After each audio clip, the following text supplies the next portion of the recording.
When I started learning Chinese, I was like most people working in that 9 to 5 vicious circle. I didn't have much time to study, but especially in the beginning when I had that beginner's fascination, like, whoa, Chinese, so exciting, 学习中文太酷啊, then I was at work and literally couldn't wait to get home and to study. On the other hand side, it was a good time because it gave me a certain structure. I always knew I get home at that time, then I just set myself a timer of 2 hours and I study. I could even plan ahead like what I do next weekend. I could just take my time just like that. Taking my time, that's already the key point. Right now I'm living a very different lifestyle. I'm finally on the road and I'm traveling 24/7. One scenic view and fun experience chases the other.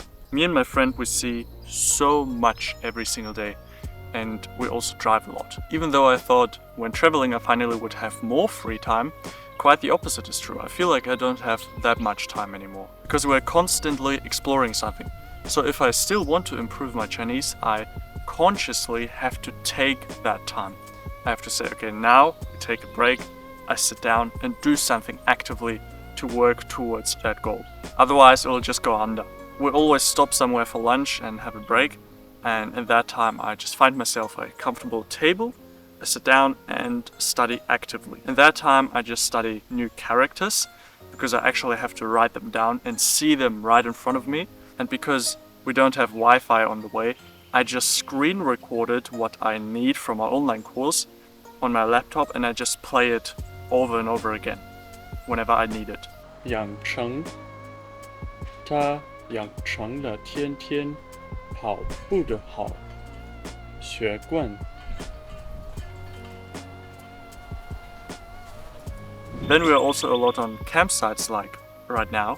And my biggest challenge is to get my MacBook charged. It always drains my power bank quickly and we don't have electricity everywhere. Except for when we're driving, I can charge my stuff. I even had to sit down in a Macca's once for 3 hours to charge my laptop. On these campsites, we just chill and I take the time to do that kind of stuff. Like planning and recording, editing new videos.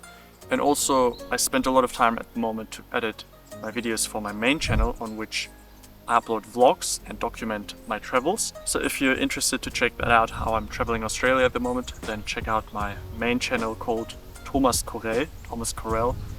But I have to say all the videos are mostly in German though. And then of course, I also take the time to study Chinese as much as I can. And the best exercise I can do on campsites is reading. I have that app called Do Chinese, on which I can read Chinese stories, which I also downloaded offline to my phone. So in the rest of the time between our stops, we're just driving many hours. And in that time, I like to listen to long audios, including Chinese conversations. Don't worry, we're here to learn. 别担心，我们到这是来学习的。 And I also downloaded them to my phone. And what I like to do is, when listening to them, I just imagine myself in situations where I use these phrases, and whenever I listen to them, I just mumble them in front of me. Another thing that I do is, whenever I have reception and some free time, I text with my Chinese friends, and that also brings in some extra Chinese into my daily life. Alright guys, as you can see, even though I'm not working 50 or 60 hours a week, like in the last months, it's somehow weird that it's more difficult for me to study Chinese right now because I'm just constantly on the go. We are constantly like exploring something. Even though I love that lifestyle of not having reception and being cut off from the internet world, it's also sad on the other hand side that I can't study Chinese as much as I would like to. But it's just a phase. In a few months I'm planning to settle down in the city again, and then I will hopefully increase my daily study time.